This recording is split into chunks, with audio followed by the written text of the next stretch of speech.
কি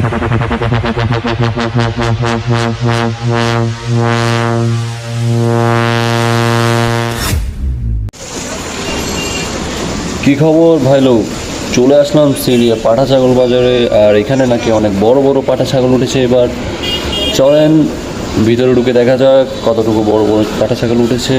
আর আপনাদেরকেও দেখাবো, আমি নিজেও দেখবো। ভিডিওটা এনজয় করতে থাকুন। ধন্যবাদ।